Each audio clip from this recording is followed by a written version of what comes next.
안녕하세요. 9월 29일 수요일 오늘 와플터치 본문은 레위기 14장 19절부터 32절까지의 말씀입니다.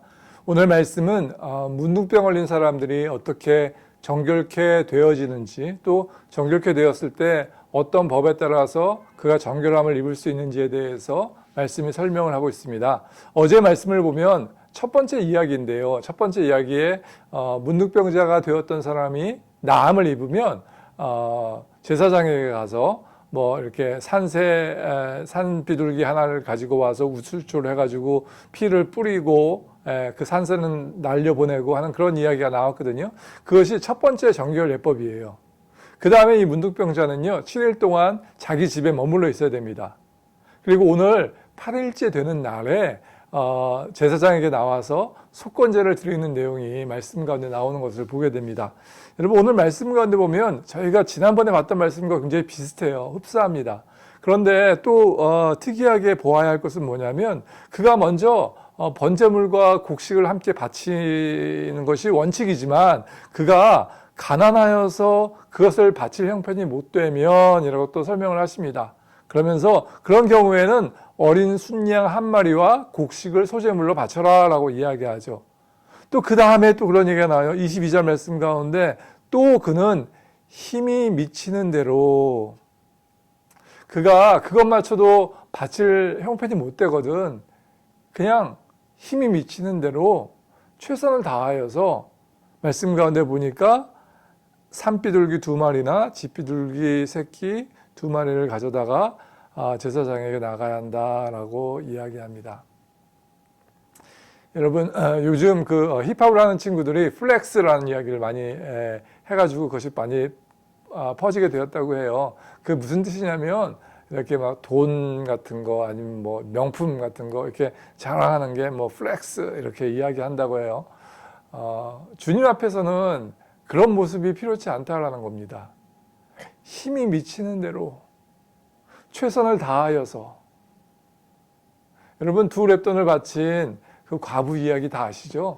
그 렙돈이라는 게 정말 작은 돈이지만 동전 정말 보잘것없는 것이지만 그 과부에게는 그것이 전부였거든요.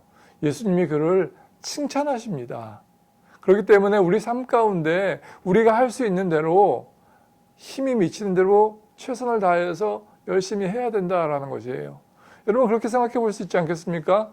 그 당시에 문둥병자, 지금도 그렇지만 그 당시에는요 성 안에서 살 수도 없었어요. 성 바깥에서 거지처럼 살다가 굶어 죽는 것이 문둥병자들의 모습이었습니다. 그런 사람들이 무슨 재산이 있겠습니까? 무슨 가축이 있고 무슨 하나님께 바칠 것이 있겠습니까? 그런데 하나님께서 그분들을 불쌍히 여기시는데, 야, 너희는 가난하니까 아무것도 바치지 마. 내가 용서해 줄게.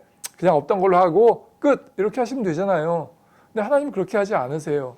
하나님은 그럼에도 불구하고 너희가 힘이 미치는 대로라고 이야기하십니다. 또 한 가지 보아야 할 것은 그렇게 이 모든 속건제가 끝이 나면은 이제 완전히 정결하게 되어서 일반인과 같이 생활할 수 있는데요. 그것이 언제입니까? 8일째 되는 날에. 왜 8일이었을까 생각해 볼 수 있죠. 여러분, 예수님께서 부활하신 날이 언제인지 아세요? 안식 후 첫날이라고 성경이 말씀하고 있죠.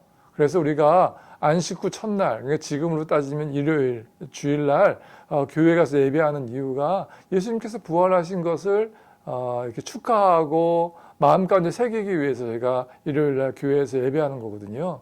안식교 사람들은 안식일이 토요일이니까 토요일날 예배한다라고 이야기하지만 그것은 옳지 않습니다. 8일째 되는 날에 하나님께서 새롭게 하셨다라는 것이에요. 여러분, 이스라엘의 아이들이 태어나면 며칠째 할례 받습니까? 8일째 할례 받죠. 그것도 같은 이유에서인 것 같아요. 우리 믿는 사람들에게는 이 8일이 있어야 됩니다. 일주일이 끝이 아니고 7일이 끝이 아니고 이 8일째 되는 때에 우리가 새로워지고 하나님께 나아가고 모든 것이 회복되어지고 우리에게 있던 문둥병, 그 죄악의 것들이 다 씻어지는 그날이 있어야 한다라는 것이죠.